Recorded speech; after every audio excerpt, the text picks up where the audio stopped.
Hello everyone and welcome to my Y&R Trends channel. I hope everyone is having a wonderful day. Before we begin, please hit the subscribe button and give this video a thumbs up. The air in the Grand Phoenix Hotel suite was thick with the cloying scent of expensive perfume and unspoken grievances, a toxic mixture that had been simmering for weeks, perhaps even years. It was a confrontation that had been brewing in the quiet, venomous glances across the corporate boardroom, in the carefully chosen words that dripped with false concern, and in the shared history that bound these two women together in a gilded chain of resentment and rivalry. Lily Winters had entered the space with a sense of righteous authority, her posture erect, her voice calibrated to a frequency of managerial dismissal that she believed would finally put the older woman in her place. She spoke of business, of betrayal, of lines that had been crossed, her words carefully crafted to wound while maintaining the veneer of professional decorum. She saw Phyllis Summers as a problem to be managed, a chaotic variable in the otherwise calculated equation of her life and her company, a loose cannon whose emotional instability was a liability that could no longer be tolerated. What Lily failed to comprehend in that fatal moment of superiority was that she was not dealing with a rational opponent playing by the established rules of corporate warfare. She was poking a caged tiger with a stick, blind to the fact that the cage door had been left unlocked for some time. Phyllis, for her part, stood with a deceptive stillness, a volcano pausing to take a breath before the cataclysm. Every word from Lily's mouth was not heard as a critique of her recent actions, but as a dismissal of her entire existence, her struggles, her pain, her fierce, often misguided, love for her family, and her desperate attempts to carve out a place of respect in a world that had so often tried to cast her aside. The polished, pristine image of Lily, the daughter who had seemingly walked a straighter path, the executive who judged from her ivory tower, became the focal point for all of Phyllis's pent-up fury. It was a fury that had been stoked by recent events, by the manipulations of others, and by the terrifying, shadowy figure of Cameron Kirsten, whose reemergence had triggered a deep-seated survival instinct in her that was as primal as it was destructive. The slap, when it came, was not a premeditated act of violence, but a seismic release of all that pressure. The sound cracked through the room like a gunshot, a sharp, stinging report that seemed to freeze time itself. Lily's head snapped to the side. A gasp caught in her throat, her hand flying to her cheek where the angry red imprint of Phyllis's palm was already beginning to bloom. The shock in her eyes was not just from the physical pain, but from the sheer, unadulterated shattering of protocol. This was not how things were done in her world. But the physical blow was merely the opening act, the thunder that precedes the lightning strike. As Lily stood reeling, the dam inside Phyllis finally burst, and a torrent of long-guarded secrets and brutal truths came flooding out. This was not a calculated disclosure, but a scorched earth policy born of pure, unfiltered rage. She spoke of Chance Chancellor, the man Lily saw as a pillar of integrity and a key ally. With venomous precision, Phyllis revealed that Chance was not the infallible hero Lily believed him to be.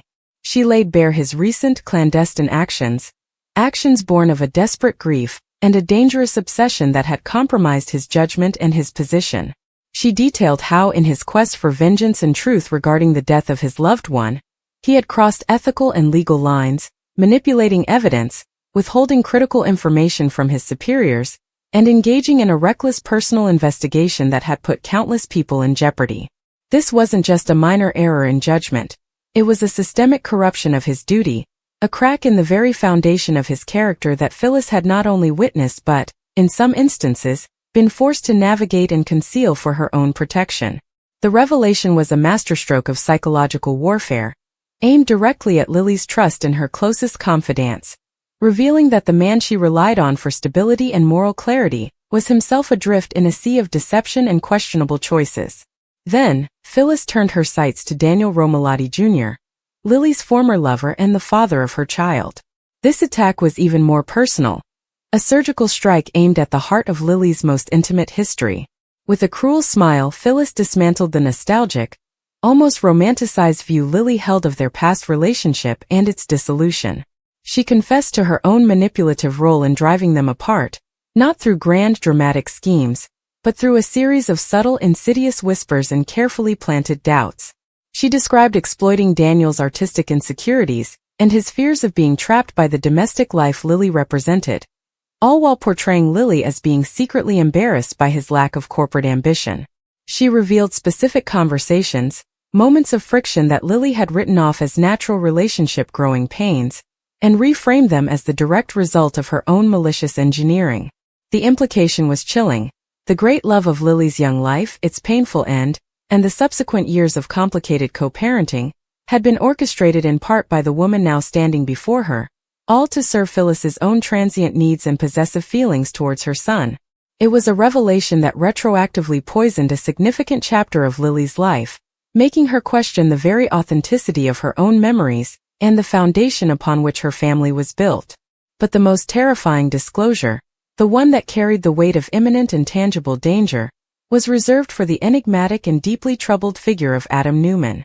Phyllis, her voice dropping to a conspiratorial, yet triumphant whisper, laid out a terrifying fact about Adam's current state of mind and his clandestine alliance with the monstrous Cameron Kirsten. She revealed that Adam, in his perpetual desperate quest to win his father's approval and claw his way back into the family fold, had not merely made a temporary strategic pact with the devil. He had fundamentally aligned his worldview with Cameron's. Cameron, a man defined by his obsessive, violent possession of those he claimed to love, had found a willing disciple in Adam, whose own moral compass had been shattered by years of rejection and betrayal.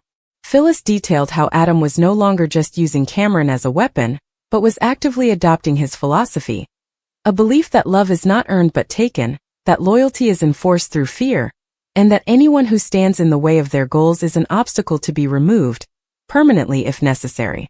This was not the old, predictably chaotic Adam. This was a new, more dangerous iteration, one who had shed the last vestiges of his conscience and was now being guided by the most predatory and unstable force Genoa City had ever seen. The second chilling fact Phyllis exposed was the true, horrifying extent of the blackmail Adam and Cameron held over nearly every powerful figure in the city. It wasn't just about a single secret or a solitary misdeed. Through a combination of Adam's insider knowledge of Newman Enterprises and Jabot Collective, and Cameron's ruthless, criminal expertise in surveillance and intimidation, they had compiled a digital library of damnation. Phyllis, her eyes wide with a fear that cut through her anger, listed examples. Evidence of corporate espionage dating back years, proof of covered-up accidents, recordings of illicit affairs that could destroy marriages and corporate mergers, and financial transactions that skirted the edge of legality. This treasure trove of secrets gave them unchecked power. Victor Newman, the patriarch who ruled with an iron fist, Nick, Victoria, even Billy Abbott, all of them had vulnerabilities that were now cataloged and weaponized. This meant that any move against Adam or Cameron would be met with a countermove so devastating it could topple empires. The entire economic and social structure of Genoa City was being held hostage, and the two men pulling the strings were, respectively, a brilliant but broken man with nothing left to lose, and a psychopath who enjoyed the game for its own sake. Finally, and most prophetically, Phyllis delivered the third and most personal terrifying fact, that Lily herself and her beloved company, Chancellor Winters, was the primary target in the crosshairs. This wasn't a random consequence of a larger power play. It was the central objective. Adam, still seething with resentment over his forced departure from the company and Lily's subsequent alliance with his family, saw its destruction as the ultimate proof of his power and his rightful place atop the corporate landscape. Cameron, for his part, had a more visceral reason. He harbored a twisted, obsessive grudge against the Winters family, and saw Lily as a symbol of a world that had rejected him. Bringing her down, humiliating her, and taking what she had built was a prize he coveted almost as much as his obsession with Sharon Newman. Phyllis revealed whispers of a specific multi-stage plan they had concocted. A hostile takeover bid funded by embezzled and laundered money, a coordinated digital attack on the company's infrastructure to cripple its operations, and the strategic release of those compiled secrets to destroy the reputations of Lily and her key executives, making them unemployable pariahs. The goal was not just to win, it was to erase Chancellor Winters from existence and salt the earth where it once stood, ensuring Lily could never recover. This was the true stakes of the game, a fact Phyllis had discovered only after it was too late to extricate herself cleanly. As the last secret fell from her lips, the room was left in a ringing silence, heavy with the fallout. The slap was a forgotten sting compared to the psychological devastation Phyllis had just wrought. Lily stood shell-shocked, Her worldview fractured. The people she trusted were compromised, her past was a lie, and her future was under direct, existential threat from an enemy more unified and ruthless than she could have ever imagined. The confrontation was no longer a simple clash of wills between two strong women. It had been transformed into a dire warning, a bleak prophecy of the storm that was about to engulf them all. Phyllis, having emptied herself of her venom, stood panting, the fire in her eyes giving way to a flicker of dread at the monster she had helped to unleash and the sheer scale of the danger she had just confirmed. She had not won the argument. She had merely pulled back the curtain on the terrifying reality that they were all now trapped in a web of someone else's design, and the spiders at the center were just beginning to spin. It was a stormy afternoon in Genoa City, when tensions reached their breaking point at the Grand Phoenix. Phyllis Summers, known for her fiery temper and razor-sharp tongue, was already on edge. She had been keeping something bottled up for weeks, something that would shake Lily Winter's world to its core. The usually composed and confident Phyllis looked like a woman on the verge of explosion, pacing back and forth in the hotel lobby as she replayed every betrayal, every secret, and every lie that had been circulating in the shadows. Lily, calm as ever, had no idea that within moments, her carefully rebuilt peace was about to be shattered. And when their confrontation finally came, it wasn't just another argument. It was a devastating emotional collision that exposed three terrifying truths about Kane Ashby's past, truths that would make even the boldest residents of Genoa City stop in their tracks. Phyllis spotted Lily across the lobby, looking radiant and in control, discussing business with Devon on the phone. But behind Phyllis's simmering anger was the knowledge that Lily was living in blissful ignorance of things that she needed to know. Kane's name had resurfaced recently in connection to some suspicious financial dealings overseas, and Phyllis had the evidence. But that wasn't all. There was more, far darker and far more personal. When Lily ended her call and turned to greet Phyllis, she was met not with the usual smirk but with a glare that could cut glass. "We need to talk," Phyllis hissed. Lily sighed, already sensing trouble, but she agreed. The two women moved into the lounge, where the tension grew so thick that even the air felt heavy. Phyllis didn't waste any time. "You think you know Kane? You think you know the man you once loved, the man who claims he's changed? You don't know half of it, Lily," she said, her voice trembling between rage and disbelief. Lily frowned, crossing her arms defensively. "Phyllis, I'm not interested in your games. Kane isn't even part of my life anymore." That's when Phyllis snapped. "Oh, he's part of your life, all right. More than you realize." Before Lily could respond, Phyllis took a step closer, her voice lowering to a venomous whisper. "You want to talk about secrets? Let's talk about the real Kane, what he's done and what he's planning." Lily's heart pounded as she felt the gravity in Phyllis's words. "What are you talking about?" she asked. Phyllis clenched her fists. "I warned you," she muttered, before slapping Lily across the face. The sound echoed across the room, stunning everyone nearby into silence. Lily stood frozen, shocked not by the pain but by the audacity. "You've lost your mind," she spat. But Phyllis's eyes were wild, filled with both fury and sorrow. "You needed to wake up, Lily. You needed to hear this," she shouted. "You're walking around like everything's fine, but Kane is not who you think he is. He never was." Lily, now trembling with a mix of anger and confusion, demanded answers. "Say it then. Tell me what you think you know." Phyllis took a deep breath, realizing there was no going back. "Three things," she said quietly. "Three things that will make you see him for the monster he really is." The first fact came out like a dagger to the heart. Kane wasn't just working those shady deals in Australia years ago. He never stopped. He's been laundering money again, Lily, through your company's charity projects. Lily's face went pale. "That's impossible," she whispered. But Phyllis threw a folder onto the table. "These are financial records. I got them from a source who knows everything about Kane's offshore accounts. He used your name, your signature, to cover up transactions." Lily flipped through the documents, each page making her chest tighten. It couldn't be true. She'd moved on from Kane's lies, rebuilt her reputation, and now Phyllis was telling her it was all collapsing again. "You're lying," Lily said weakly. But Phyllis shook her head. "I wish I was. But he's been playing you from afar, pretending to be a changed man while he's been using you as his shield." The second fact was even darker, and it hit Lily like a punch to the gut. You remember the accident, the one that killed Hillary? Phyllis said softly, her tone shifting from anger to somber regret. Lily nodded, her throat tightening. That tragedy had haunted her for years. Kane knew more about that night than he ever told you, Phyllis continued. He wasn't just a bystander. He was covering for someone. Lily's eyes widened. Covering for who? Phyllis's lips trembled before she said it. For his own brother Caleb. Lily shook her head in disbelief. Caleb's dead. Phyllis's eyes burned with intensity. Or so you thought. But Kane faked some records years ago to protect him. Caleb's alive, Lily. And he's been in hiding, manipulating things behind the scenes. That's why Kane's been acting strange. He's still covering for his brother, even now. Lily's knees nearly buckled. She gripped the edge of the table for balance, her entire world spinning. You're insane, she whispered, but part of her voice cracked with doubt. Phyllis, sensing it, pressed on. Fact number 3, Phyllis said coldly. And this one is the worst of all. Kane has a secret child. The room fell deathly silent. Lily looked as if she'd been struck again, harder than before. What did you say? She breathed. He has a child, Phyllis repeated. And not just any child. The mother is someone you know. Lily's heart raced. Who? She demanded.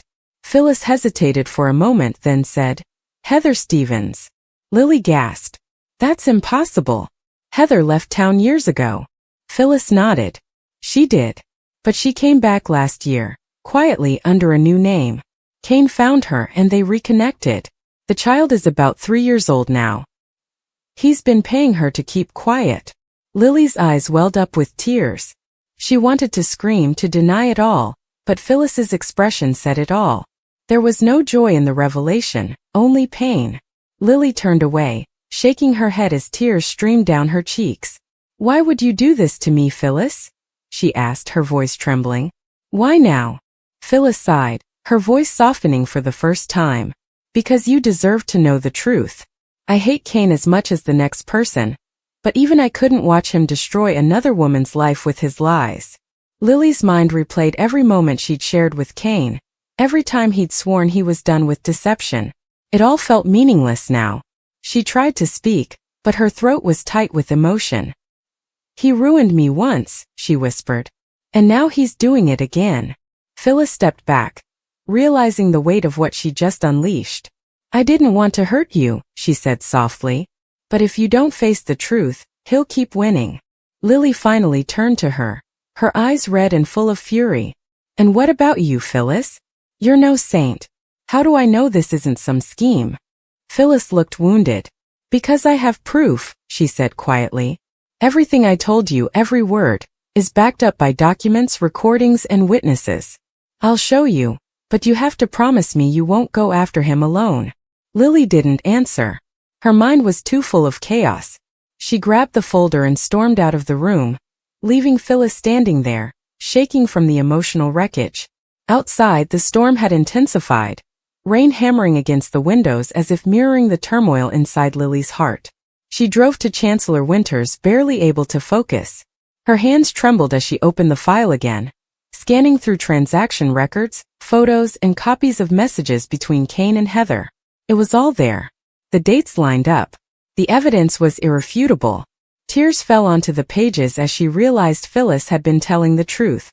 Her entire reality had been a lie.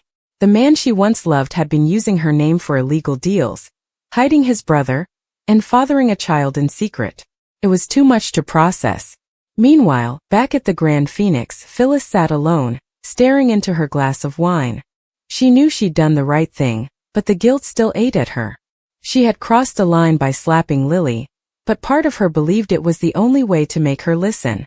As she watched the rain pour outside, she whispered to herself, the truth always comes out one way or another. But what she didn't know was that someone else had overheard the entire confrontation. A shadowy figure who had been following Phyllis for weeks. That figure made a quick call. It's done, the voice said. She told her everything. A pause. Yes, including the child. Lily spent the night in her office, staring out the window at the city lights. Her thoughts were a blur of betrayal and disbelief. How could Kane do this again? How could he look her in the eye and pretend he'd changed? She thought about reaching out to him, demanding answers, but part of her knew it would only end in more pain. The 3 facts Phyllis had revealed weren't just rumors. They were wounds that cut deep, ripping open old scars she had tried so hard to heal. The sound of her phone buzzing startled her. It was a text from Kane. "We need to talk." Her breath caught in her throat. He knew. Somehow he knew. Phyllis, on the other hand, couldn't shake the unease that had settled over her. Exposing Kane was one thing, but there were still pieces of the puzzle that didn't add up. Why had the documents fallen into her hands so easily? Who had wanted her to find them? It dawned on her that she might have been played too. What if it wasn't just about Lily? She whispered. The possibility sent chills down her spine. Maybe Kane wasn't the only one with secrets. Maybe someone else in Genoa City was pulling the strings, using both of them as pawns. The following morning, Lily confronted Kane at his new office. He looked startled to see her, especially with the folder in her hand. "Lily," he began, but she cut him off. "Don't. Just don't." She slammed the file onto his desk. "Tell me it's not true. Tell me Phyllis is lying." Kane's face drained of color. "What did she tell you?" he asked cautiously. "Everything," Lily replied. "The money, the brother, the child." His silence confirmed what she feared most. "So it's true," she said softly, tears brimming again. Kane stepped closer, desperate to explain. "It's not what you think. Don't." Lily shouted, her voice breaking. "Don't you dare try to twist this again. You lied to me for years and I believed you. But not anymore." She turned to leave, but Kane reached out to stop her. "Lily, please," he begged. She pulled away, glaring at him through tears. "We're done, Kane. For good this time." As Lily walked out, the weight of finality hung in the air. Kane slumped into his chair, burying his face in his hands. Everything he tried to hide was out. The lies, the secrets, the betrayal. All of it had finally caught up with him.